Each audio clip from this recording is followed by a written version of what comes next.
ሰላም ጤና ይስጥልን የተወደዳችሁ ምናለሽ መቲ ፕሮግራማችን ተከታታዮችን ነው። የዛሬው ምናለሽ መቲ ፕሮግራማችን አሁን ተጀምሯል። ዛሬ ቀኑ ሰኞ ነው በኢትዮጵያን አቆጣጠር ሚያዝያ 20 2017 ዓ.ም ነው። እኔ መታሰቢያ ገዘላና ይድነቃቸው ከበደ ጋዜጠኛና የሰብአዊ መብት ተሟጋች ከኔ ጋር ቆይታ እናደርጋለን። ዜናዎች፣ መረጃዎችና ሀሳቦችን ይዘን መጥተናል። አብራችሁን ቆዩ።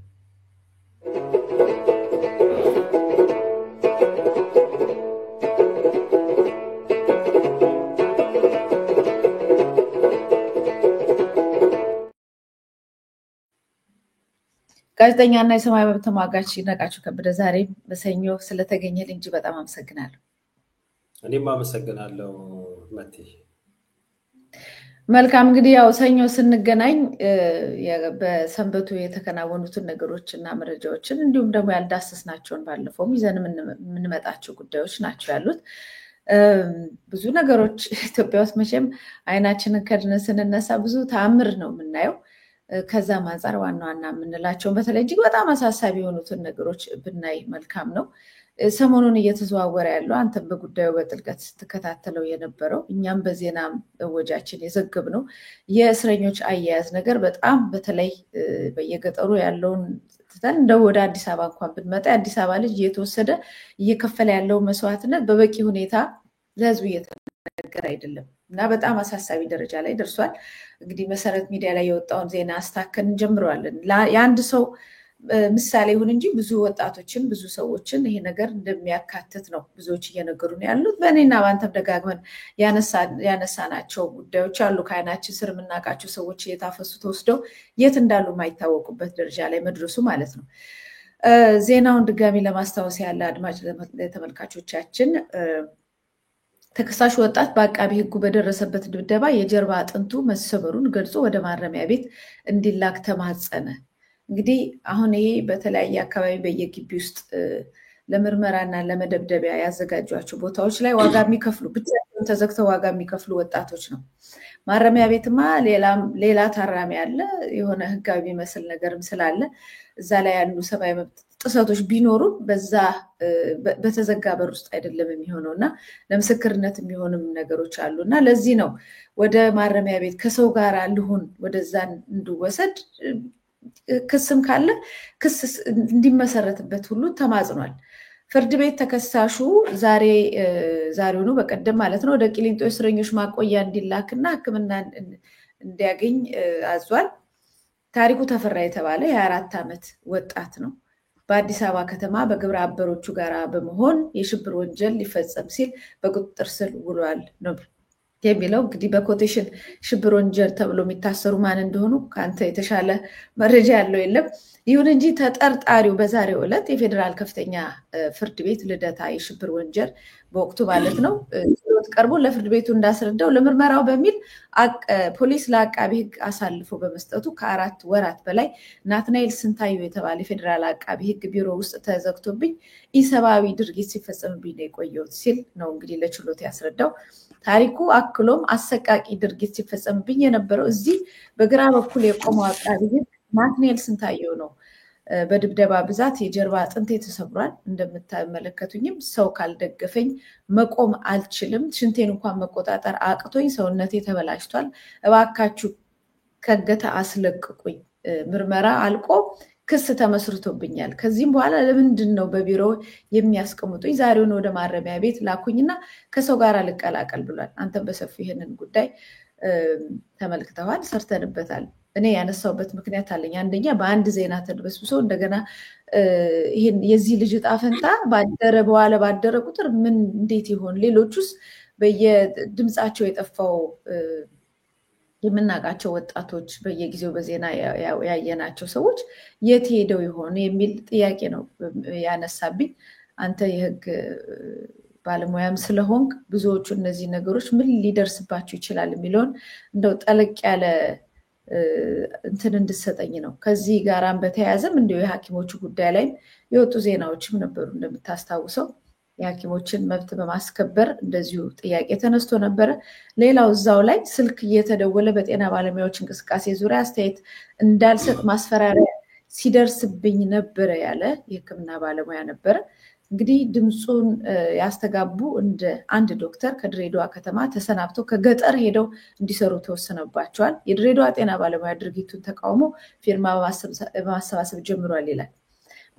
በድሬዳዋ ከተማ በሚገኘው ሳቢያን አጠቃላይ ሆስፒታል ሰራተኛ ሆነው ሲያገለግሉ የነበሩትና ከሰሞኑ የጤና ባለሙያዎች ያሰሙትን ድምፅ ያስተጋቡ አንድ ጠቅላላ ሐኪም የቅጣት ውሳኔ ተላልፎባቸው ገጠር ሄደው እንዲሰሩ እንደተወሰነባቸው ታውቋል ይላል። እንግዲህ ብዙ ዝርዝሩን አልገባም። እኔ በህግ በማስከበር ሂደት ስር የሰዎች የሰብአዊ መብት ጥሰት እስከምን ድረስ ነው የምንታገሰው? ከዚህም በፊት የተወሰዱ ልጆች እንደው ሊከሰትባቸው ይችላል። ከዚህ ወጣት ጋር አነጻጽረን እንደው ድጋሚ ማህበረሰቡን ልናስታውሰው እንድንችል ብዬ ነው ይህን ጥያቄ ያነሳሁት። ይነቃቸው ሀሳብን አካፍለኝ። ጥሩ መታሰቢያ። ከዚህ በፊት አንቺም ደጋግመሽ እንዳልሽው አንቺም በራስሽም ሰርተሽበታል፣ ከኔም ጋራም ሰርተንበታል። ይህንን ነገር በተደጋጋሚ እንደዚህ አይነቱ ነገር ይሄ ህገወጥ ስሩና ከስሩ ጋር ተያይዞ የሚደርሰው ሰብአዊ የሆነው አያያዝ ቶርቸሩን በተመለከተ ደጋግመን ስንለው ነበረ። አሁንም እንላለን፣ ወደፊትም እንላለን። ይሄ ነገር እስኪያቆም ድረስና መፍትሄ እስኪገኝለት ድረስ በተለይ አሁን ከሰሞኑ በወጣው መረጃ መሰረት ይሄ ታሪኩ ኃይሉ የሚባል የግፈኛው አገዛዝ ስርዓት አቀንቃኝና የእሱ አራማጅ የሆነ የህግ ምሩቅ ነው፣ አቃቤ ህግ ነው። በሙያው ደጋግመን ብለናል። ተገቢው ስራ መስራት፣ ራሱንም መርዳት፣ ቤተሰቡንም ማገዝ ይችላል። ሙያው አስፈላጊ ነገር ነው፣ ሙያውም ተገቢ ነው። ግን ይሄንን ሙያውንና ያለውን የህግ እውቀቱን ላልተገባ ነገር ዓላማ እያዋለ ነው ያለው። እንደውም እውቀቱን ከናካቴ ወደ ጎን ገፍቶት እሱ ያዋጣኛል የሚለው አሁን ላይ ያለው በአብይ አህመድ የሚመራውን ያገዛዝ ስርዓት ለመደገፍ የሚያስችለውን ያልተገባ እውቀቱን ነው እየተጠቀመ ያለው። ከእውቀቱም ደግሞ ባለፈ ኃይል ጭምር እየተጠቀመ ነው ያለው። ከዚህ በፊት በባለፈው ሳምንት ሰርተነው እንደነበረው አስታውሰሽ እንደሆነ አብይ አህመድ ቶርቸር የለም በባለፉት 6 ዓመት ብታምኑ ባታምኑ አንድም ሰው ቶርቸር አልተፈጸመም ይል ነበር ብለን ማመሳከሪያ ቪዲዮ አቅርበናል። አሁን ግን ይሄ ታሪኩ ኃይሉ የሚባለው በስመ አቃቤ ህግ የሆነው ሰው ግን በሌላ ቦታ አይደለም፣ ቢሮ ውስጥ አስገብቶ ነው እንግዲህ ይሄን ልጅ በስንታየው የሚባለው ልጅ ድብደባ ሲፈጽምበት የነበረው። ድብደባ ከመፈጸሙ በኃይለኛ ድብደባ ልጁ ላይ ከመፈጸሙ የተነሳ ልጁ ራሱ በጣም አካላቱ ሰውነቱ ቆስሏል። እንዲሁም ሽንት እንኳን በአግባቡ መሽናት የማይችልበት አደገኛ ሁኔታ ውስጥ መኖሩ እንዲሁም በፍርድ ቤት ውስጥ ከፍተኛ የሆነ ተማጽኖ ሲያቀርብ ተደብቆ አይደለም ያለው፣ ምን አይደለም ያለው፣ በዳኛ ፊት፣ በጠበቆች ፊት፣ ችሎቱን በሚከታተሉት ፊት ነው እባካችሁ ከሰው ቀላቅሉኝ፣ ደብድቦኝ እስኪ በቃው ድረስ አካሌን አግድሎ የሚፈልገው ሁሉ አድርጎ አሁን ሽንቴን እንኳን መቆጣጠር የማይችልበት ደረጃ ላይ ደርሻለሁ። ይሄንን ሁሉ ሆኖ የሚፈልገውን መዝገብ አደራጅቷል። ከዚህ በኋላ የሚጠበቅበት እሱ ክስ መመስረት ነው። እኔንም ከሌሎች እስረኞች ታራሚዎች ጋር ቀላቅሉኝ፣ እሱም የሚፈልገውን ክስ ይፍረድብኝ፣ ከዚህ በላይ ይብቀኝ፣ ከዚህ በላይ አልሙት ሲል ነው እንግዲህ ይሄን ነገር የተናገረው። ይሄን የምንናገረው እኔ አይደለሁም፣ አንቺ አይደለሽም፣ ሌላው አይደለም የሚናገረው። እንዲህ አይነት በደል የተፈጸመበት ሰው በፍርድ ቤት ነው የተናገረው። እንግዲህ በዚህ ልጅ ታሪክ ጋር በተገናኘ ያው ፍርድ ቤት ላይ ሂደቱ አለ። ሂደቱንም በተመለከተ እንዲሁም ደግሞ ከሱ ጋር በተያዘ ሙሉውን መረጃ የዚህ በተለይ ደግሞ ይሄ ታሪኩ ኃይሉ የሚባለው ግፈኛም በተመለከተ በባለፈው በሰራነው ፕሮግራም ህዝብ ይወቀው ይሄን ግፈኛም ስንል የፎቶ ምስሉን አውጥተን በእውነትና በማስረጃ በተደገፈ መልኩ ለተመልካቾቻችን አጋርተናል። ወደፊትም በታሪኩ ኃይሉም እንዲሁም የሌሎችን ግፈኞችን በተመለከተ እንደዚሁ እውነትንና አቅን መረጃ መሰረት አድርገን ለህዝብ እናጋለጣቸዋለን። በዛው ልክ ደግሞ በእነዚህ ግፈኞች ደግሞ ግፍ የሚፈጸምባቸው ንጹሃን የማንነት እስረኞችን በተመለከተ ደግሞ እየደረሰባቸው ያለውን ታሪክ፣ በደል፣ ግፍን በተመለከተ ደግሞ ወደ አደባባይ እናወጣዋለን። የስንታየው ታከለ ጉዳይ አንድ የስንታየው ብቻ አይደለም፣ የብዙዎች የግፍና የህሊና እስረኞች ጉዳትና ስቃይ ነው በሱ ያየ ነው። ስለዚህ የስንታየውንም ጉዳይም ሆነ የሌሎችንም ጉዳይ በተከታታይ ሽፋን የምንሰጥበትና ወንጀለኞች የማህበረሰብም ተጠያቂ የህግም ተጠያቂ እስኪሆኑ ድረስ ድምጽ ለመሆን እንግዲህ ከእግዚአብሔር ጋር በርተን እንቀጥላለን ነው የምንለው እና መረጃዎችን እናጋራለን። መረጃዎችን እያሰባሰብን ስለምንገኝ ማለት ነው። ሌላው ይሄ ድብደባ፣ ቶርቸሩ፣ ስቃዩ በጠቅላላ እንግዲህ ሰውየው እኔም ሆንኩ ከስርም ያሉ እየፈጸመም አይደለም ብሎ በአደባባይ ይክዳል። እንዲሁ ደግሞ ተወጥቶ የሚደረግ ነገርም አለ። አብዛኞቹ አሁን ላይ በነ ቴድሮስ በሌሎች ቴድሮስ ያባቱ ስም ዘንግቸው ነው ባሉት በአማራ ፖለቲካ ማንነታቸው ምክንያት የታሰሩ የግፍ እስረኞች ከ180 በላይ ያሉ በቁጥር የምናውቃቸው ማለት ነው እስረኞች በሙሉ ወደዚህ ፍርድ ቤት ቀርበው አሁን ላይ ቃሊቲም ቂሊንጦ ከመገኘታቸው በፊት በአዋሽ 7 በአዋሽ 40 በተለያዩ ማገሪያ ካምፖች እንዲሁም ደግሞ ቦታቸውና ምንነታቸው ባልታወቁ ቦታ ላይ አደገኛ የሆነ አካላዊ ስነልቦናዊ ብቻ አይደለም አካላዊ ጥቃት ደርሶባቸው አገዛዙ ስርዓት አለኝ የሚለው ማሰቂያውን መንገድ ሁሉ ተጠቅሞ ሲያበቃ ነው አሁን ፍርድ ቤት ያቀረባቸው ስለዚህ ክህደት ተፈጽሟል የክህደት የተፈጸመው ምንድነው የእስረኛን አያያዝን በተመለከተ ነው ሲጀምር እነዚህ ሰዎች ደረቅ ወንጀለኞች አይደሉም ይሄ በሌላ ወንጀል የተያዙ አይደለም በማንነታቸው በአማራዊ ማንነታቸውና በሚያራምዱት የፖለቲካ አቋም ብቻ ተለይተው መንግስት እኔን ይቃወሙኛል ሲል ይዞ የግፍ ብትር ያሳረፈባቸው ወገኖቻችን ናቸው በደል እየተፈጸመባቸው ነው ያለው ይሄንን ነገር ሁሌም ምን ራስያውን ደጋግመን እንለዋለን ደጋግመን ብለናል ወደፊትም እንለዋለን ሰውየውም እኮ ይሄ ነገር ስላሳመመውና እንዲምናጋልጠው ነገርም በትክክል ቦታውን ጭምርም ስላገኘ ነው ወጥቶ በፓርላማም በህዝብ እንደራሴ ምክር ቤትም በተለያዩ ባገኙ አጋጣሚ ሁሉ ይወጣ ቶርቸር አንፈጽምም የስረኛ ያያዛለን እኛ አስረን ፖሊስ አስሮ ለፍርድ ቤት ማቅረብ ፍርድ ቤት ደግሞ የራሱን ስራ መስራት ነው ከዛ ውጭ ምናረገው የለም ይያለ ሚዘላብደውም ያለ ምክንያት አይደለም እሱ ይዘላብደኛ ደግሞ እውነቱና አቁም ይዘን አደባባይ እንወጣለን ሌላው አያይዘሽ ገለጽሽው ከሐኪሞች ጋር በተያያዘ በተመለከተ እሱንም ቢሆን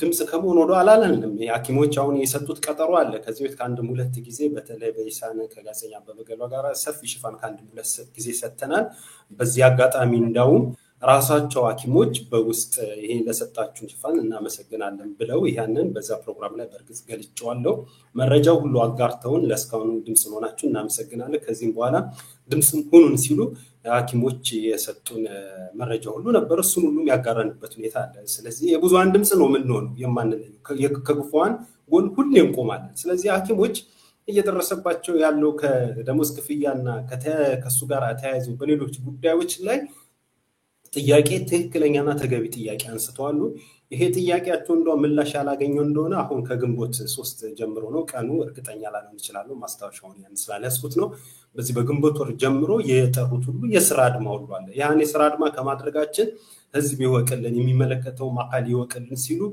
በአባሪ ደብዳቤ አስደግፈው ወደ ቁጥራቸው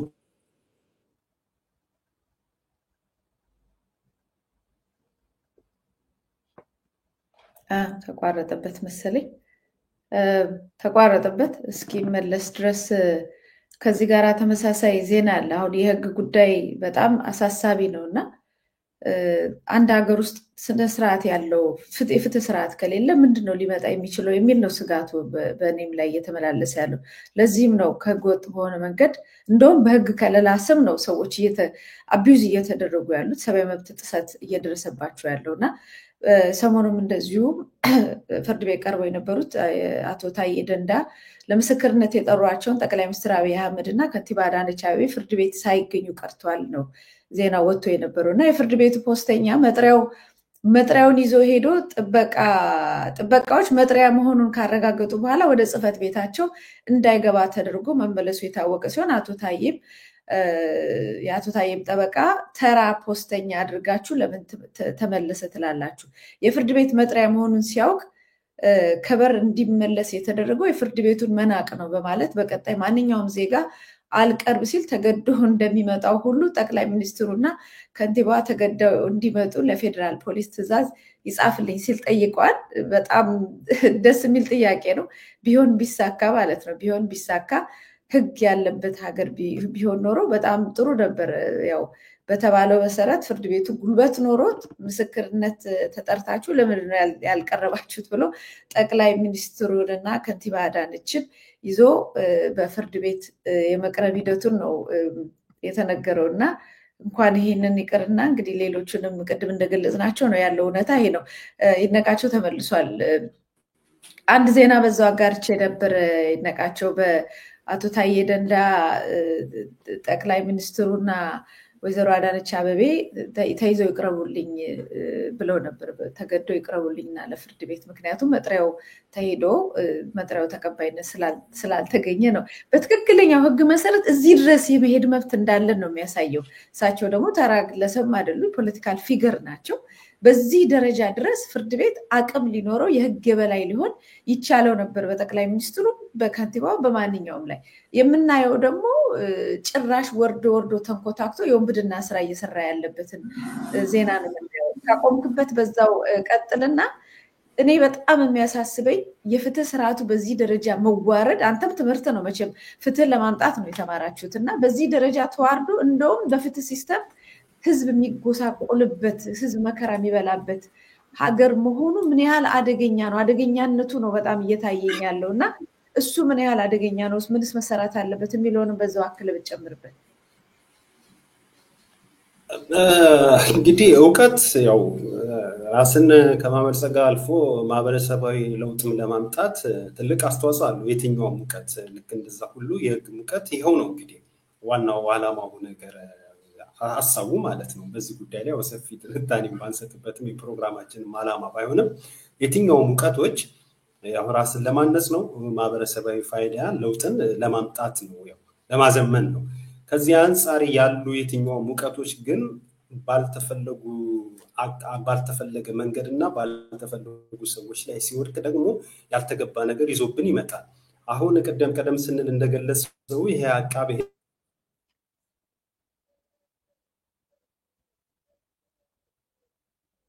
ቤትነቃቸው ትንሽ ኢንተርኔት አስቸግሮታል።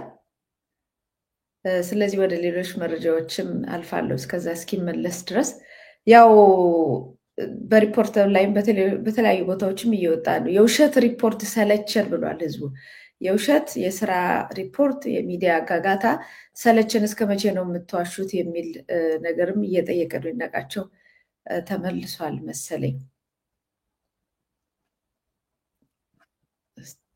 አልተመለሰም፣ ኢንተርኔቱ አስቸግሮታል። ሌላኛው ዜና ላካፍላችሁ። አሁን እንግዲህ ፈጽሞ ከወንጀል ጋር የተያዙ ዜናዎችን የሚዘገብባቸው መንግስት የሚያደርገውን ነገር ልክ ነው፣ እንደውም ጭራሽ ምድሪቱ የገነት ምድር ነች ብለው ዘገባ የሚሰጡት ያው የመንግስት የሚዲያ ተቋም ናቸው፣ የግል አይደሉም፣ የመንግስት ናቸው። የህዝብ ተብሎ ስማቸው የህዝብ ይባል እንጂ የመንግስት ናቸው። እና መጀመሪያ ሪፖርተር የግሉን ዜና ላሳያችሁ። ምንድን ነው የሚለው? ከዚህ ጋር ተያይዞ ሌላ ዜናም ስለማመጣ ነው። በጀት የተመደበላቸው የመንገድ ፕሮጀክቶች በተያዘላቸው ጊዜ አለመፈጸማቸው በፓርላማ አባላት ጥያቄ አስነሳ ነው። ይሄ በጣም ቋሚ ነገር ነው። የስራ፣ የመንገድ፣ የድርጅት የመሳሰሉት ነገሮች ጠቅላላ ይቆማሉ። ምክንያቱም ጠቅላይ ሚኒስትር አብይ አህመድ የሚፈልጋቸው የግል ፕሮጀክት በሀገር ስም ነው የሚመጡት፣ ግን የግለሰቡ ፕራዮሪቲ ናቸው። የግለሰቡ ቀድሞ መሰራት አለባቸው። እኔም ደስ የሚለኝ ይሄ ነው ብሎ የሚያወጃቸው ስራዎች በደንብ ይካሄዳሉ። የህዝብ ነገሮች፣ አንገብጋቢ ነገሮች፣ መንገድ፣ የትምህርት ቤት፣ የሕክምና የመሳሰሉት ነገር የህዝቡ ማህበረሰቡን ህይወት የሚያቀሉ ከችግር የሚያድኑ የረሃብ ጉዳዮች፣ የሕክምና ጉዳዮች እና የትምህርት ጉዳዮች እንደምታውቋቸው ተቀምጠዋል። ማንም ቦታ የሚሰጣቸው አይደለም። ምክንያቱም አብይ አህመድ የሚፈልጋቸውን ስራዎች ብቻ ስለሚሰራ ማለት ነው። ለዛ ነው የሀገሪቷ በጀት ወደዛ አካባቢ ብቻ እንዲሄድ ነው የሚወሰነው። ሌላው እንግዲህ ራሳቸው የሚነግሩን ዜናዎች ናቸው። አንዳንዴ በጣም እኮ ይሰለቻል። ውሸትም ከ10,600 ታጣቂዎች የመንግስት የሰላም ጥሪ መቀበላቸውን ተገለጹ ይላል። 10,600 የት ናቸዋል? እንደው ብናያቸው ሁሉ ደስ ይላል። በእንደዚህ ሁኔታ በየጊዜው ከነገሩን ዜናዎች አንጻር ስናያቸው በጣም ብዙ ሰው ይገባ ነበረ እና በግዴታም ሰውን ማፈስና ወታደር ማድረግም አያስፈልግም። እነዚሁን ታጣቂዎች እኮ መጠቀም ይቻል ነበር። ዞሮ ዞሮ በመቶ ሺህ የሚቆጠር ወታደር ናቸዋለን የሚሉ የወጣው ሚያዝያ ትላንትና ነው የወጣው። እዚሁ እንደምታዩት በአማራ ክልል 10,600 ታጣቂዎች የመንግስት የሰላም ጥሪ መቀበላቸውን የክልሉ ሰላምና ጸጥታ ቢሮ ኃላፊ እሸቴ የሱፍ ዶክተር አስታወቁ ይልና አቶ እንደ ኃላፊው ገለጻ በተለያዩ አካባቢዎች በመንቀሳቀስ በዘረፋና ግድያ ተግባር ላይ የተሰማራውን ጽንፈኛ ቡድን በመከታተል የተጠናከረ እርምጃ እየተወሰደ ነው። በዚህም በርካታ አካባቢዎች መረጋጋት ተፈጥሮ መደበኛ እንቅስቃሴ መቀጠላቸውን ጠቅሰው የመንግስትን ጥሪ የተቀበሉት ታጣቂዎች እጃቸውን ለመንግስት እየሰጡ መሆኑ ለኢዜአ ተናግሯል። በዚህም በተያዘው ዓመት እስካሁን 10,600 ታጣቂዎች የመንግስትን የሰላም ጥሪ መቀበላቸውን አረጋግጧል። እነዚህ መካከል ከ3,000 የሚልቁ የተሃድሶ ስልጠና ወስደው ወደ ማህበረሰቡ መቀላቀላቸውና ቀሪዎቹን ደግሞ ወደ ስልጠና ማዕከል ማስገባታቸውን ዝግጅት መደረጉን ኃላፊው ገልጸዋል። እንግዲህ ይህን ያህል ቁጥር ያለው የአማራ ታጣቂ እነሱ የሚሉት የአድማ በታኝና ሌሎቹ ሳይሆኑ የአድማ በታኙን እንዳለ ራሳቸው ከገጠር አፍሰው የሚወስዱት ነው። እንደገና ደግሞ እንግዲህ እነሱ የሚሉት ታጣቂዎች ወደኛ ገብተው ከኛ ጋር ሰርተዋል ብሏል።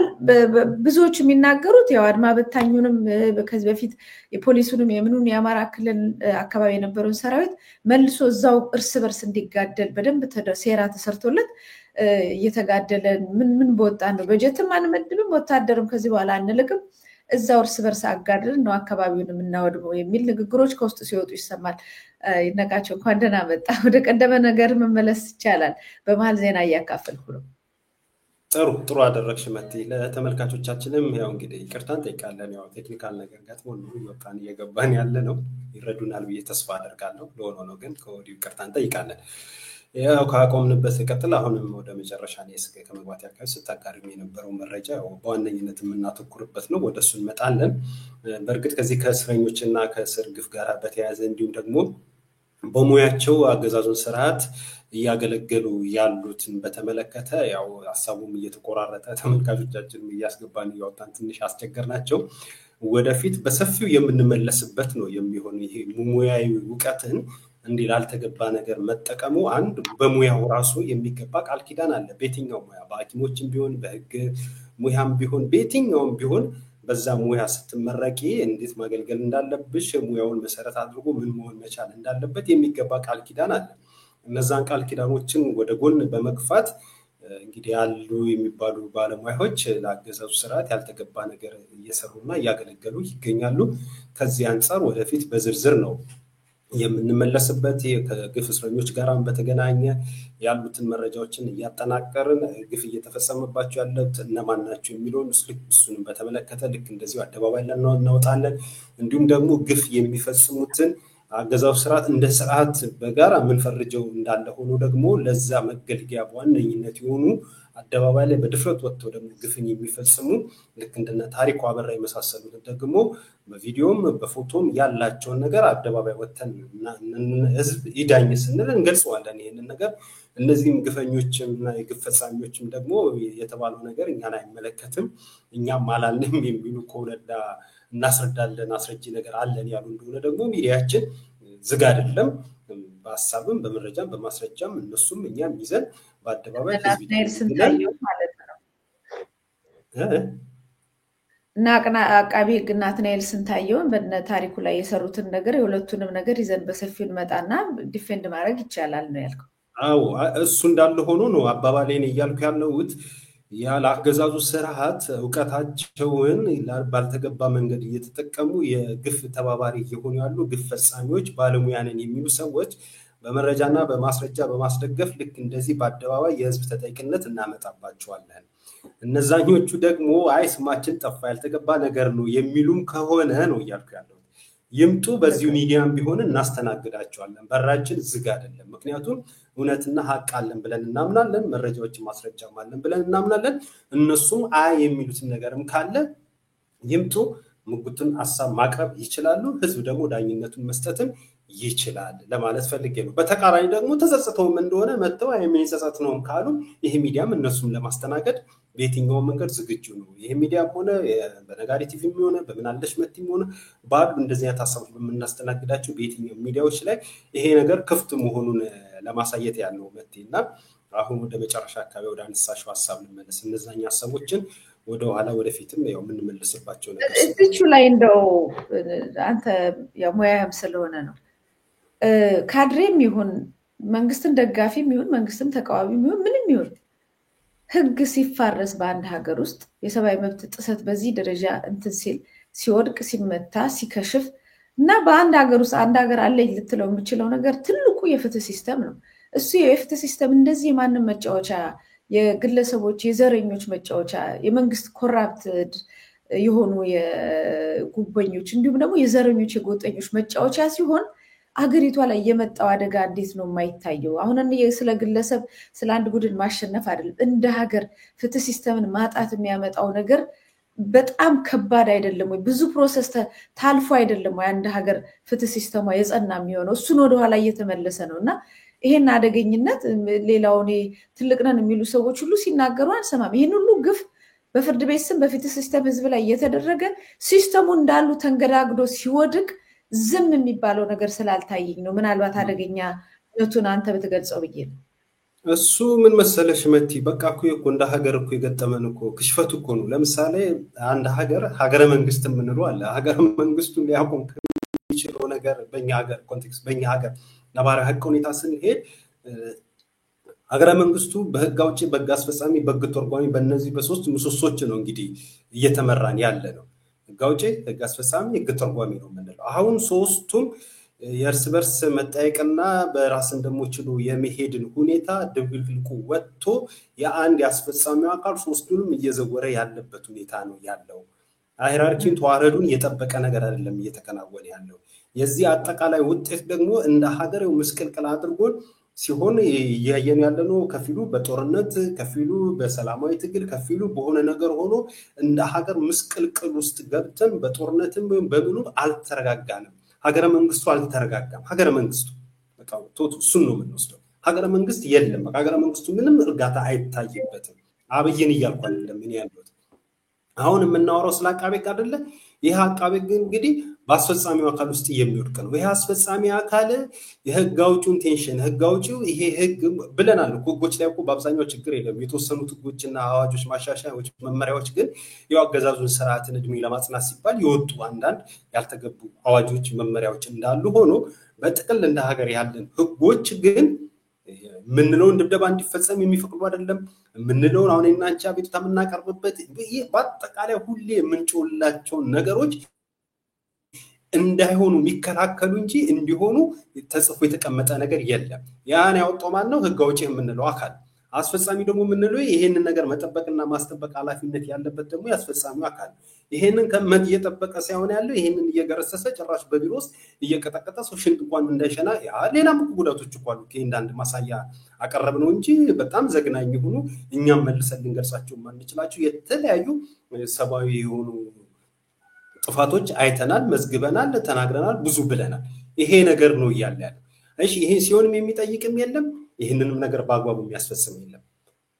ስለዚህ ድብልቁልቁ ወጥቶ እንደ ሀገር ይሄ አሁን አንቺ የምትዩ ትንሹ ነገር ነው። ህግ ምን እንዴ በፊት ምን ነበረ? እንደኛ እኮ ለህግ እኮ ያለን ነገር እኮ ከባድ ነገር እኮ ነበረ እንደ ሀገር።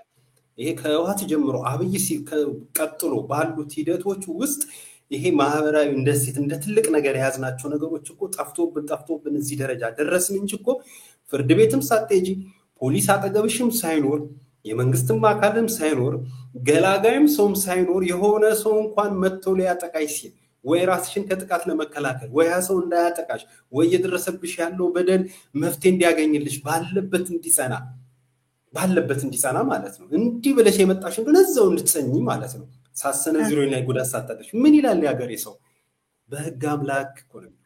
አየሽ፣ በህግ አምላክ ይሄ ሰውዬ በህግ አምላክ ሲል ያኛው ሰውዬ ደግሞ የህግ አምላክን ጥሶ ያንን ነገር አይፈጽም፣ ይቆማል፣ ባለበት ይጸናል። ገላጋይም ደግሞ ዘቡ ብሎ ይገባል። ፍርድ ቤት አይደለም የሚሆነው፣ ፖሊስ ጣቢያ አይደለም ይሄ የሚሆነው፣ ፓርላማ ላይ አይደለም የሚሆነው፣ ሚዲያ ላይ አይደለም የሚሆነው፣ ማህበራዊ እንቅስቃሴ ላይ በተፈጠሩ በማናቸው ሙሉ በህግ አምላክ እሱ ብቻም እኮ አይደለም እኮ እንዳው ነው። እንዲህ ሰንደቅ ዓላማችን ከጀርባሽ ይታየኛል። እኔ በእጅጉ አብዝቼ የምወደው ሰንደቅ ዓላማ ነው። አረንጓዴ፣ ቢጫ፣ ቀይ። ይሄ ማለት ምንም የትርካሚ ከሌለው ነገር ብዙ ዋጋ የተከፈለበት ሰንደቅ ዓላማ ነው። ከህግ በአምላክም ባለፈም እኮ እንዶ በሰንደቅ ዓላማው ተብሎ እኮ ሰንደቅ ዓላማው ይዘረጋል እኮ ማንም ሳይኖር ያ ሰንደቅ ዓላማ በአንድ ነገር ላይ ተስማምቶ ውል አድርጎ ያንን የተዋዋለውን ውልና የሚያከብረውን የተስማማበትን ነገር የሚያጸና ስልጣኔ ነበረ። ትልቅ ስልጣኔ ነበር እንጂ ነበረ ትልቅ ስልጣኔ ነበረ። እነዛ ነገር ደግሞ የምንላቸው ነገር ዝም ብሎ በቃ ይሄ ነገር እንቀበለው በቃ አስገዳጅውን ተብሎ ሰው ዝም ብሎ የተቀበለም ነገር ማለት ትልቅ እሴት ሰንደቅ ዓላማ የሀገር መገለጫ እንደነገርኩሽ ብዙ ዋጋ ብዙ ሰዎች አጥንት ደም የተከሰከሰበት ከትውልድ ወደ ትውልድ ሲሸጋገር የመጣ አይደል ለኢትዮጵያ ለአፍሪካን ከአፍሪካም አልፎ በዓለም ላይ የነፃነት ምልክት የሆነ ትልቅ ዋጋ የተከፈለበት ነው። ይሄ የሆነ ብሔር የሆነ ጎጥ የሆነ ስብስብ የሆነ በቃ ይሄን የኛ ማለት ምናምን ስላለ አንቺ እንደልሽው የሆነ አክብረን እንቀበለው ያልነው አይደለም። በታሪክ ሂደት ትልቅ ዋጋን ይዞ የተቀመጠ ነገር ልክ እንደዛ ሁሉ በህግ አምላክ ጭምር አሁን የትኛው ሰንደቅ ዓላማ እንዶ በሰንደቅ ዓላማ የምንለው ምን አለን ያለውንም ለማጥፋት እንዴ ከነጠላ ላይና ከቀሚስ ላይ አይደል እንዴ አረንጓዴ ቢጫ ቀይ ከለር አየን ብሎ ባውዳመትና በባህል ሴቶችን ህፃናትን ትልልቅ ሰዎችን ምን እያዳፉ እየቀጠቀጡ ፖሊስ ጣቢያ የሚያስገቡት እንዴ እኔ ቤት ውስጥ ፖሊስ መጥቶ ከላፕቶፕ ከስልክ ምናምን በተጨማሪ እኮ አሉ ተበቆቹ ያስተውሳሉ በአገር ቤት ያሉ ቤተማርያም ሌሎችም የኔን ጉዳይ የሚያውቁ ሰዎች አቃል በግዚቢትነት ከተያዘው ነገር አንዱ በጣም የሚያምር በፍሬም የተሰቀለ አረንጓዴ ቢጫ ቀይ ነበር በመስተዋል እሱን ሁሉ ይዘው ተሄዷል። እንዲህ ደረጃ ተደርሷል። ያ እንዳለ ሆኖ ወደ ተነሳንበት ነጥብ ስንመጣ እዚህ ሁሉም ሳይደረስ በህግ አምላክ ማለት በራሱ ከህገ መንግስቱ ከወንጀለኛ መቅጫ ህጉ ከስነ ስርዓቱ ከፍትሐብሔሩ አሉት ከሚባሉ በኢትዮጵያ ውስጥ ህጎች በላይ ህግ ነበር። በህግ አምላክ በራሱ ራሱን የቻለ ህግ ነበር። አሁን እሱ ሁሉ ቀረ ቅንጦት ነው። እሺ እሱ ይቀር እንዶ በተጻፈው ህግ ሲባል ቀደም እንዳልነው የለም። ስለዚህ አገዛዙ ስርዓት ከህዋቱ ጀምሮ አሁን ካለው ከአብይ መሩ አገዛዝ ስርዓት ጀምሮ አጠቃላይ ብናይ እነዚህ ሁሉ ማህበራዊ እሴቶቻችንና ሁላችንም አግባብቶን አስማምቶን መስመር የሚያስይዙ ነገሮች በሙሉ አጥፍተውብናል እና ትግሉም ጭወታችንም እኮ ይሄም ነገር እንዲመለስ ጭምር እና መጀመሪያም ስልም ነበር በማስረጃም በመረጃም አስደግፈን ይሄ ነገር እስኪመለስልን ድረስ አትሊስት የትውልድ ተጠያቂ መሆን መቻል የለብን። ለመጪው ትውልድ ያ የጠፋብን ነገር ብቻ አስመልሰን ባይሆን ደግሞ ያ እነዚህ ምናምንቲዎች በስልጣን ላይ መጥተው ይሄን ጊዜኛንን ባዮች አጠፉብን እንጂ እንደ ሀገር የኛ የምንለው ነገር አለ ብለን ለትውልድ እንዲያውቀው ትውልድ ቀሪ ታሪክ እንዲሆን አድርገን ከማለፍ ወደኋላ አለ እኔም በበኩል ይሄ ለማለት ነው። መጥቲ ቅድም ባነሳነው ሐሳብ ላይ መልካም ያው ብዙ እንግዲህ ከብዙ ዘመን ከስንት አውጫጭኝ ከስንት አይነት የድሮ ስርዓቶች ዘምኖ መጥቶ ብዙ ጊዜና መስዋዕትነት ተከፍሎበት አንድን ሀገር የሚያጸና የህግ ስርዓት በአይናችን ስር እንደዚህ ሲዋረድና መሰረቱ ሲናጋ እጅግ በጣም አስፈሪም ስለሆነ ነው እንዳልኩ ማህበረሰቡ ዋጋም እየከፈለ ነው። ግን እንደው ምናቃቸው ሰዎች ተላልቅ ነን የሚሉት ደግሞ የዚህ የፍትህ ሲስተም መናጋትና መንሸራተት ምንም ግድ ስላልሰጣቸው እንዴት ነው ይሄ ነገር የሚል ጥያቄ ለማንሳት ነው። እኛማ ምንችለው ነገር እናደርጋለን። ወደ ሁለተኛው ወደ ቀድሞ መረጃው ያካፈልኩ ስለነበረው እዛ ላይ ሐሳብ ብሰጥበት ደስ ይለኛል። የአማራ ክልል እንግዲህ ብዙ ታጣቂዎችን ከ10600 አካባቢ ወስጃለሁ። እንግዲህ ሌሎችንም አሰማርቼ እዛ አካባቢ ያሉትን ወንጀለኛ ዘራፊ ጽንፈኛ ምናምን ነው የሚላቸው እነሱን ለመቆጣጠር እነሱ ላይ ላሰማራ ነው አንዳንዶችን አሰማርቻለሁ ይላል። በየጊዜው ነው የተመጣ የሚነገረን። ባለፈው በኦነግ ሸኔ ላይ በርግጥ በአደባባይ ስልጣን የተሰጣቸው ተጠርተው ስልጣን የህግ ፍትህ ሲስተም ውስጥ ሁሉ ስልጣን የተሰጣቸው ጸጉራቸውን ተቆርጠው ምን ብለው በመግለጫ ሰጥተው እየተኮሱም ገብተው ስልጣን ተሰጥቷቸዋል። ከአማራ ክልል ወሰድናቸው ያሏቸውን ግን መልሰው እዛ አካባቢውን ሰው እንዲገሉ ነው አሳይን ተደርገው መሳሪያ ታጥቀው በለው ተብሎ ነው የተላኩት። እንዴት ታይዋል? ካሉ ያሉትን ያልም ካገኙ ማለት ነው። አንዳንዴ እኮ ሐሳብን ለመስጠት እኮ የቸገረ ነገር እኮ አደረጉት እኮ አንዳንዴ ምንድነው ይሄ ጻቡም ንግግሩም ምኑም ነገር የሆነ ግራ የገባው ነገር አድርገው ወርዶ በቃ የሚያደርጉት ነገር አለ። በርግጥ ከገቡበት ጭንቀት አንፃር ነው። አንድ ግን የማይካዳቅ ግን ይሄ ያሉት 10600 ታጣቂ ነው እንግዲህ ቁጥሩን ተሳስቼ እንደሆነ አላቀም ገባ አካባቢ በስላይድ ሲሄድ ነው ያየው 10600 ታጣቂ እንግዲህ አስገብረናል እጅ አሰጥተናል ያው ከኛ ጋር የሰላማዊ መንገድ ተቀላቅሎ ገብቷል ብሏል። በርግጥ በክልሉ ከዚህ ቁጥር በላይ እንደ ህዝብ ነው ራሱን ከሉና አደጋ ለመከላከል እየገጠመ ያለውና ይሄ ካለው ቁጥር ከሚባለው ቁጥር በጣም ሲሶ ነውና ታማኒነትም አለው ብለን ልንወስደው እንችላለን። ይሄን ያልኩበት ምክንያት እኔ እገልጻለሁ። እንደ ህዝብ ከገባበት ችግር ከገባበት አዘቅት ውስጥ ለመውጣት ከህልውና ትግል አንፃር የ10 ሺህ የ20 ሺህ 30 ሺህ ጉዳይ ሳይሆን እንደ ህዝብ እንግዲህ ቁጥሩ አንሊሚትድ ከእንደ ህዝብ እንግዲህ ራሱን ከዚህ አደጋ እየተከላከለ ያለ ኃይል አለ። ከዛ አንፃር እኚህ ሹመኛ አሁን ላይ ደግሞ ወጥተው ይሄንን ማለታቸው እሺ ነው ብለን እንቀበላቸውና ዋሹ የምንለውን እንተወውና ይሄን ቁጥር አምነን እንቀበላቸው። 10600 በሳቸው ሳንጨምር ሳንቀንስ 10600 እንግዲህ ሂሳብ እንስራ። 10600 የሳቸውና የሳቸው መንግስት እጅ ወደ ላይ አስብሎ ያስገባ እንደሆነ የሳቸው አለቃ አብይ አህመድ ፓርላማ ላይ ወጥቶ እስክሪፕቶን እንዲይዞ እንዲየጣለ ነው ያወራው። 3 ክላሽና 3 የሆነ ታጣቂ ይዞ ውር በማለት ቤተ መንግስት 4 ኪሎ አይገባም ብሎ ነበር። እንግዲህ 10600 እና 3 ክላሽን ሂሳብ እንስራ። ሂሳብ ትንሽ መምር ነገር ነበር እዛ ውሸትን በውሸት ሲመታ ማለት ነው።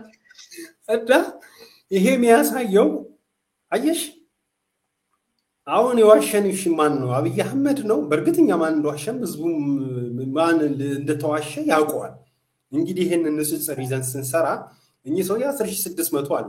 በእርግጥ ይሄ ቁጥር ምን ብያለሁ? ከዚህ በላይ የሆነ ቁጥር ራሱን ካደጋ ለመከላከል እየገጠመ ያለ አለ። ከዚህ በላይ የሆነ ቁጥር እሳቸው ያሉትን ቁጥር ሰድና 10600 ለመንግስት እጁን ከሰጠ አብይ አህመድ አንድ አይደለም ደጋግሞ በ3 ክላሽ ለዛም ዋላ ቀር በሆነ ክላሽ እሳቸው የሚመኩበት ጥቁር ክላሽና በእርግጥ ሌላም አለ አሁን ድረስ አመረጥኩት የሚሉት ድሮንም አለ 3 ክላሽ ይዞና የተወሰነ ታጣቂ 3 እና 4 5 ታጣቂ ሆኖ 4 ኪሎ አይገባም ማለት እንዲህ በተባለን 2 ወር 3 ወር አይሞላው የባለፈው ፓርላማ ላይና ከዛ ቀደም በነበረው ፓርላማ ነው የተናገሩት ይሄ ንግግር ያህንም ባሉ ወራቶች ባልሞላ ጊዜ ውስጥ 10000 አሰለፉ 10600 እንዴት ሆኖ እኔና አንቺ ደጋግመን እየሰራን ነው ያለው ቆይመት ልጨርሰኝ እየሰራን ነው ያለው አመረጥኩት የሚለው ተተኳሽ በሳይንስ ጥበብ ደረስኩበት በምስራቅ አፍሪካም ለተለያየ ሀገራትም ለገበያ አውላሉ የሚለው ድሮን ሁሉ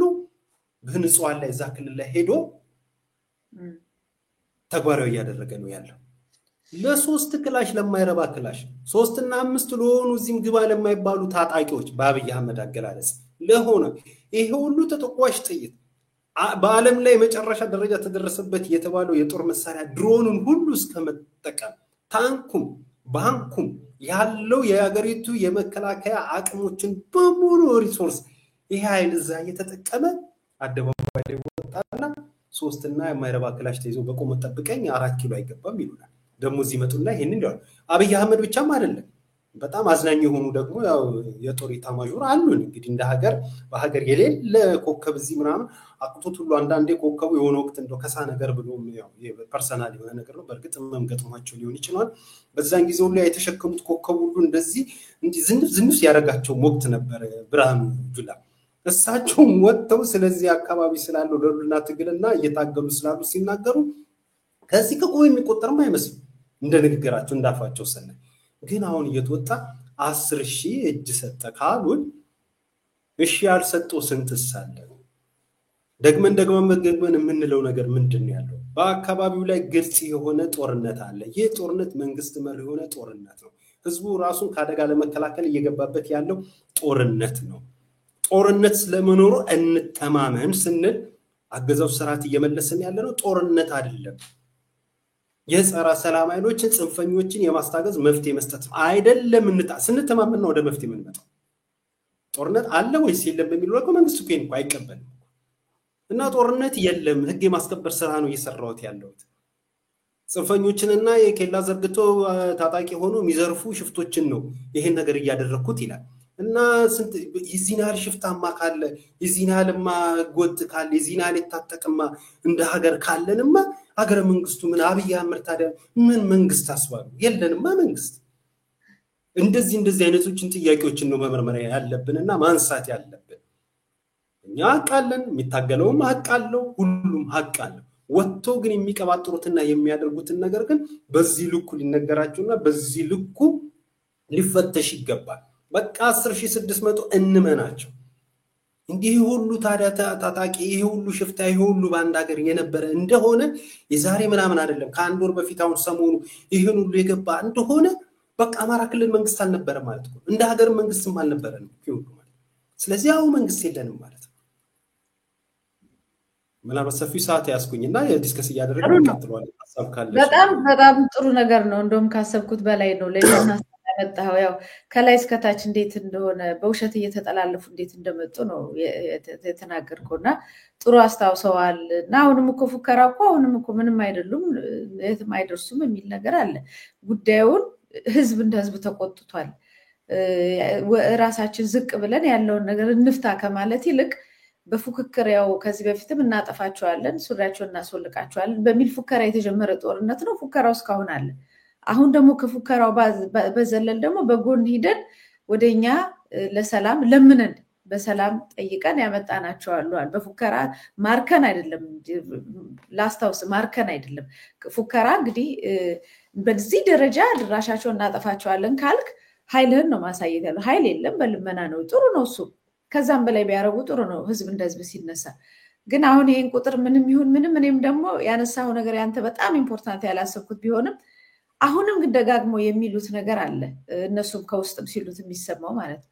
ከዛው አካባቢ ያለውን ማህበረሰብ በገንዘብም ቢሆን በአፈሳም ቢሆን በእንጀራም ቢሆን በምናምን ወስዶ እዛው ያለው ተቆጥቶ የህልውና ትግል ውስጥ ገብቻለሁ ያለው ማህበረሰብን እዚያው እርስ በርስ ጦርነቱ ውዝን እንዲሆን እርስ በርስ እንዲሆን የሚደረገውን ነገር እንዴት ታያለህ? ህዝቡስ እንዴት መንቃት አለበት?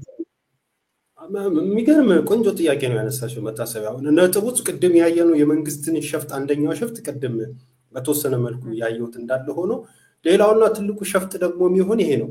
አሁን ልክ እንደነ በኦሮሚያ አካባቢ በሚንቀሳቀሱ ታጣቂዎች ቅድም አንቺ መግቢያሽ ላይ ስትይ ነበር አዲስ አበባን በጥይት እያደበላለቁ በሬ እየተጣላላቸው ከበሬው እየተደለቀ ገቡ። ከዛ በኋላ ያሽሩባቸውን እንደ ነገር ሁኔታ ምናምን ተሰራቱ ደግሞ የኦሮሚያን ጸጥታ ምናምን የሚል ሹመት ተሰጥቷቸው ያንን የሚል ዜና አየ።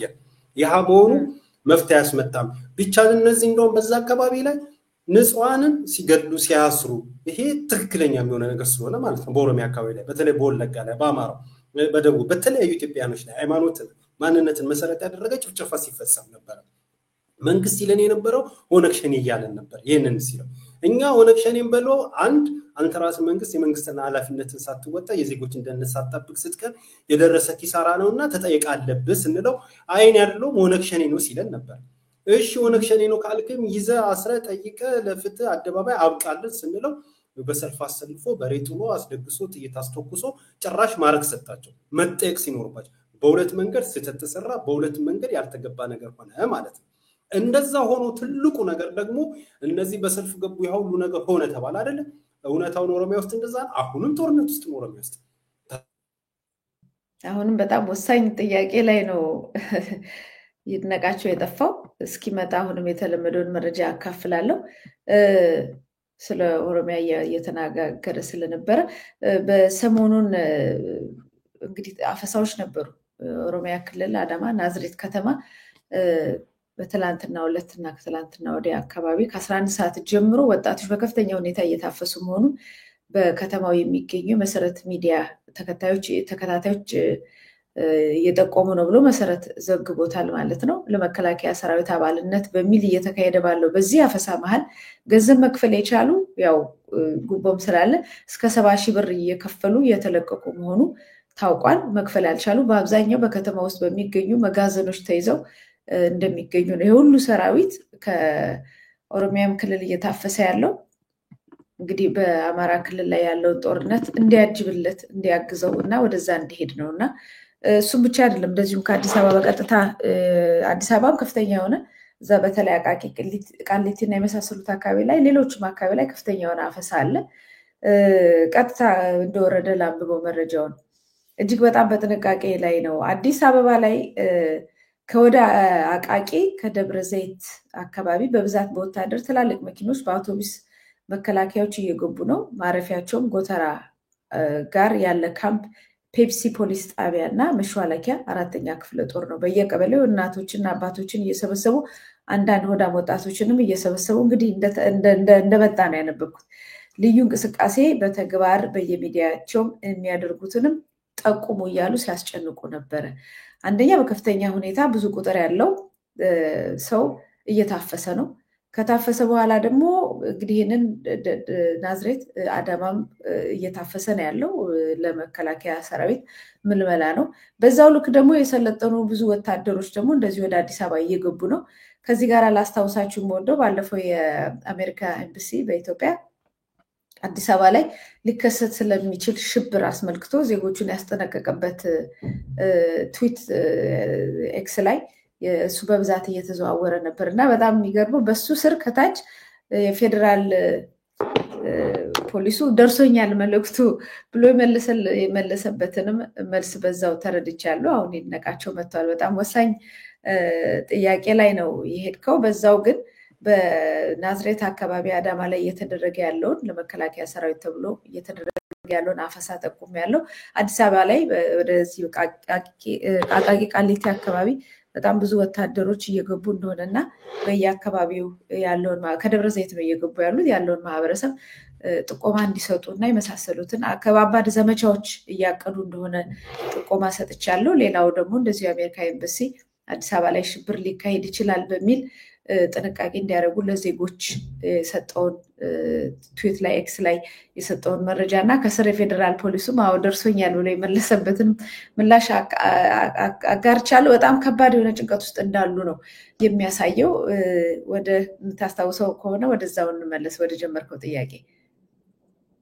ግን የለም መሰለኝ ኢንተርኔቱ በጣም እያስቸገረው ነው ያለው ዛሬ። ስለዚህ ሌሎች መረጃዎችን አካፍላለሁ። ያው የኔ ጥያቄ የነበረው እርስ በርስ የሚደረጉ ጦርነቶችን በሚመለከት ነው። ይነቃቸው ተመልሰሃል? እንኳን ደህና መጣ። አዎ የኔ ቱርክ እንግዲህ እንኳን ደህና ቆየሽ። ከመንግስት ጋርማ ተልኳለሁ እንላለን። አዎ ልክ ነው። አዎ ያው ያጋጥማል። ስለዚህ ካቆምክበት ቀጥል። መረጃዎችን እኔ ያካፍያለሁ፣ ግን ካቆምክበት ብትቀጥል መልካም ነው። እየነገርከን የነበረው በኦሮሚያ ክልል ላይ ወጥተው የነበሩትን ገቡ የተባሉትን ሰዎች የተሰጣቸውን ነገር እና ይሄ ያለውን ሁኔታ ነው እና ወደ አማራው ክልል እየመጣ ነበር። አዎ እና ውጤት አላመጣም። የኦሮሚያው ክልሉ ያ ነገር ሆነ ተባለ። አሁንም ክልሉ ኦሮሚያ ውስጥ ጦርነት ነው ያለው። ልክ እንደዚህ አሁን ወደ አንቺ አነሳሽው ጥያቄ ስንመጣ አሁንም በዚህ አካባቢ ላይ ከነዚህ ገቡት ከተባሉ ከ10,600 ውስጥ እንደው የእውነትም እዛ አካባቢ በአንድም ይሁን በሌላ መንገድ እናያቸው ነበሩ የሆነ ዝናር ታጥቀው ምናምን በዚህ ነገር ላይ ህልውና ትግል ውስጥ አለን የሚሉ ምናቃቸውም ማናቃቸውም የተወሰኑ ኃይሎች ደግሞ ይመጡና ልክ ለነዛ እንደተደረገው በክልሉ ምን በፌደራል ደረጃ እጅ ስለሰጣችሁ በሰላም ስንት ስላላችሁ አብረን ለመስራት ስለተስማማችሁ ገሌ እንደዚህ በሉ ይሄ ነው ተብሎ የሆነ አማራ ክልል የጸጥታና የምናምን ዘርፍ የሆነ ምናምን ተብሎ የሆነ ሊሾም የሚችል ሰው ይኖራል። እንጠብቃለን፣ እንገምታለን። ከስራቱ ባህሪ አንፃር መምጣቱም የማይቀር ነገር ነው። ወደፊትም ይሆናል። አንዱ ይሄንን ነገር ቅድም አንቺ ጥሩ አድርገሽ እንዳስቀመጥሽው በዛ አካባቢ ያለውን ወንድማማቾች የጋራ ዓላማ፣ የጋራ እምነት፣ የጋራ ትግልን ለማደፍረስና እርስ በርስ ለማመታተት ያው ቀላሉ የሆነ የሚከናወን የመንግስት እኩይ የሆነ ተግባር እንደሆነ ማንም ይረዳዋል ብዬ ተስፋ አደርጋለሁ። እና ይሄ ነገር ግን እንዲመጣ እነሱ ጥረት ያደርጋሉ። ልክ አማራ ክልል ኦሮሚያ ላይ እንደሆነ በአማራ ክልል በስምም ይሁን ወይ በፎቶ የሆነ ምናቆ ከዚህ ውስጥ አንድ ሁለት ሰው ምናምን ነገር ከፊት ያመጡትና የሆነ ኢንተርቪው እንዲሰጥ የሆነ ነገር እንዲናገር ከዚህ በኋላ ለክልሉ የሚጠቅመው እንዲኖር እንደ ሀገር የሚጠቅመው እንዲ ነው ብሎ የሆነ ነገር ዲስኩር እንዲያደርግ ያደርጉና ከዛ በኋላ የሆነ የቀበሌ ወይ የወረዳ በገጠር የሆነ ነገር የጸጥታ የሆነ ኃላፊ የሆነ ነገር ብለው ሹመት ሰጥተው ይሄንን ሊያስነግሩን ይችላል። ቁም ነገሩ ግን ልክ በኦሮሚያ ላይ እንዳየነው በአማራ ላይም የሚሆነው በአማራ ክልልም የሚሆነው ነገር የተለየ አይሆንም። እንተማመን። ክልሉ ላይ መንግስት መሪ የሆነ ጦርነት አለ። መጀመሪያ ይሄንን እንተማመን። ጦርነት አለ ወይስ የለም የሚል ይሄ ሽፍታ ታጣቂ ጸረ ሰላም ምናምን የሚባል ነገር ጠፍቶ ጦርነት አለ። ጦርነት ስለመሆኑ አስረጅ የሆነው ነገር ይሄው 10,000 ታጣቂ ያስኩ ያለ ነው። በሰላም ሰጡ የሚበል ተማረኩ የሚበል ምን ይበል 10,000 የዚህ ኃይል ተቃራኒ ሆነ ማለት ነው። ከ10,000 ደግሞ ሌላ የሚቀር አለ ማለት ነው። ስለዚህ በዚህ ደረጃ ቁጥርን ያሰለፈ ኃይል ጋራ መንግስት መርብ ሆነ መንግስት ወዶና ፈቅዶ የገባበት ጦርነት አለ። ይህ ጦርነት መኖርን እንተማመን። ከዛ በኋላ ለዚህ ጦርነት ያበቁ ምክንያቶች ምንድናቸው የሚሉ መታየት መቻል አለባቸው። እነዛ ሲታዩ በዛ ላይ ይህን ጦርነት ውስጥ ያስገቡ ነገሮችን ተነስቶ ሲወያዩ ስንነጋገር ለጥያቄው መልስ ይገኛል ማለት ነው። ያኔ አንጻራዊ የሆነ ሰላምና አንጻራዊ የሆነ መፍትሄ ማምጣት የሚቻልበት ነገር መፍጠር ይቻላል። ግን ዛሬ የነቃቸው ኢንተርኔት በጣም አስቸግሯል። እንደዛም ሆኖ ሌሎች ዜናዎችን ማካፈል ይኖርብኛል። እኔ ዋና ዋና ሀሳቦችን ገልጿቸዋል። እዚህ ላይ የኔ ሀሳብ የነበረው ለምን ይሄ እርስ በርስ አካባቢውን መጥቷል። እርስ በርስ አካባቢውን ስራዬ ተብሎ በሴራ መንግስታዊ ሴራውን በዛውም እንዲጋለጥ ነው። ይነቃቸው መታል መጥቶ ከሆነ ይሄ የመጣ አይመስለኝም። መልካም ስራዬ ተብሎ ከዛው አካባቢ መልምሎ በዛው ባለ ማህበረሰብ ላይ ማስነሳት፣ ከዛ ደግሞ ጦር አስታጥቆ ምን ብሎ ጦርነቱን እርስ በርስ እንዲሆን ማድረግ፣ እርስ በርስ በሚደረግ ጦርነት ውስጥ አካባቢው እንዲደቅ፣ እዛው ያለው ማህበረሰብ እንዲደቅ እንዲሰበር እና ቀናም ብሎ እንዳይነሳ ማድረግ። እንግዲህ በኢኮኖሚው በትምህርቱ በተለያየ ዘርፍ ክልሉ እንደደቀቀ እናውቃለን። አሁን ደግሞ እዛው ያለው ማህበረሰብ አንደኛው በዚህኛው በኩል አንደኛው በእንደዚህኛው በኩል እንግዲህ አድማ በታኝ የዛ አካባቢ ፖሊስ የመሳሰሉት ያው በመንግስት ስር የተመለመሉ ናቸው። ከገጠር እየተወሰዱ ምን እያሉ ምልመላ ተሰጥቷቸው ቤት ተሰጥቷቸው መሬት ተሰጥቷቸው አንዳንዴ 20 ሺህ ብር ምንም ገንዘብ አይተው የማያውቁ ሰዎችን 20 ሺህ ብር ድንገት ስትሰጠው ምንም ነገር ሊያደርግ ይችላል። በተለይ በድህነት አረንቋ ውስጥ የወደቀ ማህበረሰብ ከሆነ እንደዚሁ መቶ ሺህ ብር በነፍስ ወከፍ ትላልቅ መሬቶች ከተሰጣቸው በኋላ በል እነዚህ ጽንፈኞች እነዚህ እንትኖች ናቸው፣ ስለዚህ ሂድና ይህን ለአካባቢው ሰላም የምታመጣው እነዚህን በመግደል ነው። ሄደ ከወንድሞች ጋር ተነጋግረ ወደ ሰላም አምጣቸው። እሱም እኮ ያባት ነው። እንደዚህ ከሆነ ከታሰበ ያው የሀገሩን እንትን በሀገሩን መሬት በሀገሩ በሬ እንደሚባለው ቢሆን ከወንድሞች ጋር ተነጋግረ ምናምን አይደለም። ይሄንን አካባቢ አንተንም ጨምሮ ሊያጠፉ የተነሱ ኃይሎች ናቸው። ስለዚህ አንተ ሰልጥነሃል፣ አሁን ያለህንም ስልጣንም ምንም ለማስቀጠል ሄደህ እነሱ ላይ መዝመት አለብህ የሚል ነገር በደንብ ተሰጥቶት ደግሞ እንዳይሸፍትም ምንም እንዳይል በመከላከያ ታጅቦ አንዴም ከፊት ሆኖ መከላከያው ከኋላ ሆኖ ከፊት እየተታኮሰ እንዲሄድና እንዲጋደል ይደረጋል። በዛ ሂደት ደግሞ ዋጋ ይከፍላል። የአካባቢው ማህበረሰብ ዋጋ ይከፍላል። አብረው የሚዋጉት ደግሞ ቤተሰብንም ምንም እዛው አካባቢ ያለውንም ስለሚያውቁ በጣም ችግር የሆነ ትልቅ የሆነ ቁርሾ ነው። እርስ በርስ የማይለቅ ነገር ውስጥ ነው የሚገባው ማለት ነው። እና ይህንን ያውቃል መንግስት፣ ይችን ሴራ በደንብ ያውቃታል እና የተጫወታት ነው የሚገኘው። የአካባቢው ማህበረሰብ እርስ በርስ መጋደል አያስፈልግም፣ ከማንም ጋራ መጋደል አያስፈልግም። ግን ደግሞ መጋደል ግዴታ መሳሪያ ይዞ ራስን ማዳንና አካባቢውንም ራስንም ነፃነትንም ማግኘት የሚቻለው በዚህ ሁኔታ ከሆነ በድሮን ከላይ ከሰማይ እያወረደባቸው ካለው አካል ጋር ይዋጋሉ። ግን ከወንድሞቻቸው በዛ አካባቢ ላይ በስህተት አስተምሮ በማይገባ ስብከት ወይም በጥቅማጥቅም የተወሰዱትን ሰዎች የመመለስ ስራም ደግሞ ራሱ የአካባቢው ማህበረሰብ ስራ ነው ብዬ ነው የማስበው። አሁን ተመልሰሃል። በጣም እኮ ጓጓን እኮ ያንተን ሀሳብ እስክትጨርስልን። አሁንም ከወጣ ፈጠን ብዬ ሀሳቤን ላጠቃልል መሰለኝ። ዛሬ የሚገርም አጋጣሚ ነው እና መፍትሄውን አያመጣም። ዋናው ነገር የኦሮሚያን እንደማሳያ እያየን በአማራ ክልልም ሊያደርግ ያሰበው ነገር መንግስት አሻጥርን ተመልክተናል። ስለዚህ ያቺን የመጨረሻው ዋናው መሰረታዊ ነገር ሳጠቃልል ጦርነት መኖሩን እንተማመን። ይህ ጦርነት ደግሞ መንግስት መር መሆኑና በህዝብ ላይ እያካሄደ ያለው ጦርነት መሆኑን እንመን። ከዛ በኋላ ለዚህ ጦርነት የሆኑት ምንድናቸው ብለን ስንፈትሽ እና በሱ ነገር ላይ ስንነጋገር ትክክለኛ መፍትሄ መምጣት ይችላል። ትክክለኛ ወደ ሆነው መስመር እንሄዳለን።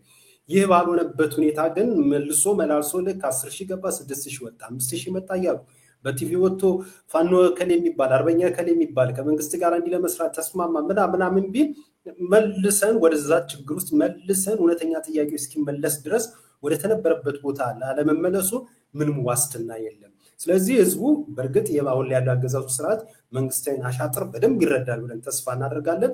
ያ እንዳለ ሆኖ ግን ለማስተዋወቅ ምንድነው አሁንም ከነዚህ ከ10600 ውስጥ 6 የሚሆን 4 ቲቪ ላይ ወጥተው የሆነ ነገር መቀባጠራቸው የማይቀር ነው። ከዛ የመንግስትን ደግሞ የተለያየ ሹመት ተቀብለው በዛ መሄዳቸውና የሆነ ኃላፊነት ተሰጥቷቸው እንዲሆኑ መባሉ የማይቀር የምንጠብቀው ነገር ነው። ይህ ዋና ዓላማው ምንድነው? እውነት ክልሉን ሰላም ለማጽናት ሳይሆን እዛ ያሉትን ወንድማማቾችን እርስ በርስ ለማመጣጣት በዚህ ትግል ላይ ህዝብ ጥያቄ እንዲያነሳ ጉሩምትና እንዲፈጠር ለማድረግ ነው። ይሄ ነገር ደግሞ እንደሆነ አስቦ መንግስት የሚያደርገው ነገር መሆኑን ደግሞ ህዝብ ጠንቅቆ ያውቃል፣ ሌላው አካል ጠንቅቆ ያውቃል። ይሄ ነገር አጉል ተንባይ ምን ተነብይ ሆነን ጠንቋይ ሆነን ምናምን ሆነን ሳይሆን የአብይ አህመድ አስተዳደር ካለው የአስተዳደር ባህራዊ ሁኔታ ተነስተን ነው። በኦሮሚያ ጥሩ ማሳያ ተመልክተናል። አሁንም በአማራም የሚሆነው ይሄ ነው የሚሆነው ለማለት ፈልጌ ነው። እና እየተጨቆቁ ነው ማለት ነው ከተቋረጠብኝ ብዬ ልፍጠን ይያልኩ። ልክ ነው። አይ ዛሬ እንደዚህ ያስቸግራል፣ ያጋጥማል። እንደው ለማጠቃለያ ያህል የበቀደም ዜና ነውና በጣም ስለገረመኝና የዲፕሎማሲው ስራ በደንብ መሰራቱን ከሚያሳዩ አንድ ምሳሌዎች አግኝቼ ነው። የዓለም አብያተ ክርስቲያናት ምክር ቤት ዋና ጸሐፊ ቄስ ዶክተር ጄሪ ፒሌይ ባለፈው ሳምንት ነው ሐሙስ ነው እንግዲህ በአማራ ክልል በምስራቅ ጎጃም ዞን በተፈጸመው የድሮን ጥቃት ሰላማዊ ሰዎች መገደላቸው እጅግ እንዳሳዘናቸው መግለጣቸውን ምክር ቤቱ ባወጣው መግለጫ አስታውቋል። ጥቃቱ እጅግ እንዳሳሰባቸውና የጠቀሱት ዋና ጸሐፊው የዓለም አብያተ ክርስቲያናት ምክር ቤት ንጹሐን በብዛት በሚኖርባቸው አካባቢዎች የሚፈጸሙ የድሮን ጥቃቶች በእጅጉ ይኮነናል ማለታቸውን መግለጫው ጠቅሷል። ዋና ጸሐፊ በግጭት ውስጥ ተዋጊ ያልሆኑ ሰዎችን ከጥቃት በሚጠብቅና ዓለም አቀፍ የሰብአዊ መብት ሕግጋትን ባልተከተለ መልኩ የሚፈጸሙ የድሮን ጥቃቶች አሳሳቢ እንደሆኑ ተናግረዋል ተብሏል። እና ይሄንን ዜና ይሄ ማለት አንደኛ ንጹሐን ሰዎች መገደላቸውን በአደባባይ ትልቅ ተቋም እውቅና የሰጠበት ነው። ሁለተኛው ደግሞ ይሄንኑ ነገር ከዚህ በኋላ እንደሚከታተሉ ተስፋ የሚያደርግ ነው። የሚጠበቅ ነገር ነው። ራሱ ከኢትዮጵያ ጀምሮ ኢትዮጵያ ውስጥ ያሉት የእምነት ቤቶች መቼስ የት እንዳሉ አላቅም። በዚህ ጉዳይ ላይ ሰሞኑን ቪዲዮንም አጋርተነዋል። በዛ ደረጃ ህዝብ ለፋሲካ በሚዘጋጅበት ሁኔታ ላይ ህዝቡን እንደዚህ አድርጎ ማስለቀስና በከባድ የጨለማ ሀዘን ውስጥ መክተት ወጥቶ ሰው ሳይመለስ እንደወጣ የሚቀርበት ሁኔታ ወይም የትምህርት ቤት አጥር እያጠረ በዛው ተመቶ በድሮን የሚገደልበት ሁኔታ ከ120 እንግዲህ ቢቢሲም ላይ ወጥቷል። ወደ 120 ሰው በአንድ ጊዜ በእንደዚህ አይነት ቅጣት በእንደዚህ አይነት መዓት ሲወድቅና ሲመታ ኢትዮጵያ ውስጥ በእውነት እምነት አለ ወይ? እምነት ብቻም ሳይሆን ተቋማቶች አሉ። መቼም ተቋማቶቹ የሲቪክ ተቋማት በየጊዜው እየተመቱ ነው። ማህበረሰብስ አለ ወይ? እንደው የሚጸልይ ይህንን ነገር ሰምቶ እንደው ጉድ የሚል አለ ወይ ነው? በኢትዮጵያ ምድር ላይ በእንደዚህ አይነት ህገወጥ በሆኑ የመንግስት ድርጊቶች ግለሰቦችም ሳይቀር በሚያደርጉት ነገር ምድሪቷ በግፍ በደል እንደዚህ በግፍ ደም እየጨቀየች ስትቀመጥ ዝም ብለን እንዳላየና እንዳልሰማ በድን ሆነን ሰው ሆነን ተፈጥረን እንደ በድን የምናልፍበት ጊዜ ነው ወይ የሚለውን ጥያቄ ያስነሳልና ሌሎች እንግዲህ ዓለም አቀፍ የአብያተ ክርስቲያናት በዚህ ደረጃ ላይ ሲናገሩ እውቅና ሲሰጡ ራሳችን እንደምንመለከት ነው የሚያደርገው። እንደ ግለሰብ እንደራሱ፣ ሃይማኖት ተቋማት እንደ ተቋም፣ ማህበራት እንደ ማህበራት፣ ኢትዮጵያውያን እንደ ኢትዮጵያውያን፣ ብሔርም ቢሆኑ እንደ ብሔር ይሄ ነገር እየሆነ ያለውን ነገር በምን ሁኔታ አያችሁት የሚለውን በአደባባይ ላይ ያሰጣ ነገር ነው እና ምናልባት ራሳችንን መመልከት ያለብን ይመስላል። ወደንም ጠላንም በኢትዮጵያ ምድር ላይ ደም እየፈሰሰ ነው፣ በግፍ ደም እየፈሰሰ ነው። በኢትዮጵያ ውስጥ የመንግስት ኃላፊነት አይደለም የሚባል ምንም ነገር የለም። መንግስት ማለት ማንኛውንም ችግር ሊፈታ ነው። እንደው ይሄ መንግስት አይደለም ያፈሰሰው እንኳን ለሚሉ ያሁን ለካድሬዎቹም ነው። ይሄ እያንዳንዱን ነገር የመቆጣጠር የመከታተልና ለህዝቡ ሰላም የመስጠት ኃላፊነት ነበረበት። ከዛ አልፎ በራሱ ጥይት የሚሞተውን ማህበረሰብ በራሱ ድሮን የሚጨፈጨፈው ማህበረሰብ አይተን እንዳላይ ሰምተን እንዳልሰማ ቆመን መሄዳችን በጣም አደገኛ ነው። በጣም አደገኛ ነው። ለሟቾቹ መቼም ሞተዋል። በእንደዚህ መከራ የሚደርስበት ማህበረሰብ ታግሎም ጸልዮም ይሄን ነገር ያልፈዋል። እኛ ግን እየሰማን እያየን ምንም እንዳልሆነ ተኝተንም ለምንነሳ ለኛ ግን በጣም ከባድ የሆነ ውድቀት ይመስለኛል።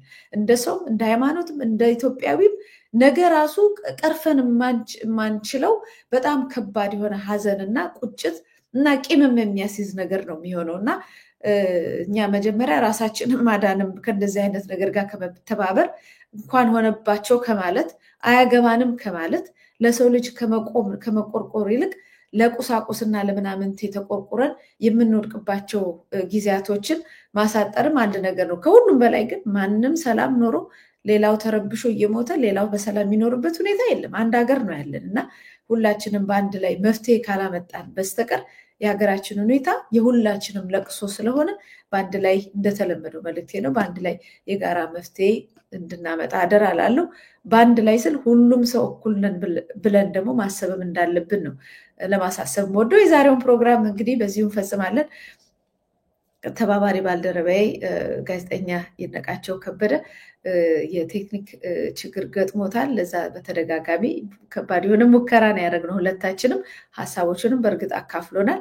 ለደረሰው የቴክኒክ መቆራረጥ ግን ይቅርታ ጠይቃለሁ። በሌላ ጊዜ እስከምንገናኝ መታሰቢያ ገዘላ ነበርኩ። ሰላም ቆዩ።